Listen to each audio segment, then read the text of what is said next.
Hello everyone, Tactically here. Recently I started playing Armored Core and I'm loving the mecha gameplay. I know everyone's customizing their own Armored Core, but I do want to see how far can the starting gear go, so I decided to challenge the bosses with only the 3 starting weapons. The loadout is mostly the same as we started the game, but I do think that I changed the head because this one looks better. Other than that and the decal, it is the same before we get to customize our Armored Core. For the first boss, we are skipping the chopper because everyone has to beat the chopper with starting loadout anyways and going straight for the Juggernaut. Because the Juggernaut opens up with a charge attack, this gives me plenty of time to stagger him with my sword. And before he starts moving again, my sword finishes cooldown and just in time for me to do another melee hit. With our friend Rusty capturing the Juggernaut's attention, it is quite an easy time for us to get close and deliver some deadly blows to the weak spots of the massive tank. The sword slashes are especially important here, delivering maximum strain against the Juggernaut, staggering the boss and allow us and Rusty to shoot at it point blank.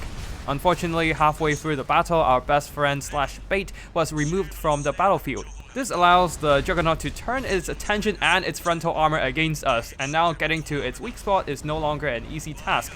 Our starting rifle and missile launcher simply do not deliver enough strain to stagger the Juggernaut, especially the missile launcher being a rather slow projectile. It struggles to keep up with the constantly charging boss. To get that strain meter up, that means we need to get close and personal and start using our sword again. I keep up the pressure, constantly maneuvering to the top and the rear of the boss, but I do have to pay attention not to land behind him. The tank chassis constantly farts out landmines, so landing behind him will not bode well. Instead, I landed on its behind, which serves as a perfectly safe platform for me to land on and unload my ammo. Just gotta make sure that I move away from the landmines whenever the Juggernaut charges out and throw me off its back.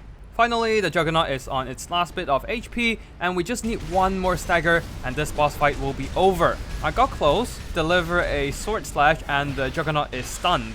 Embarrassingly, I ran out of ammo and my OS were not unlocked yet, so I just had to stand around awkwardly for a couple seconds for my sword to finish cooldown before delivering the fatal blow. Overall, I think the Juggernaut is a rather straightforward boss to deal with the starting loadout.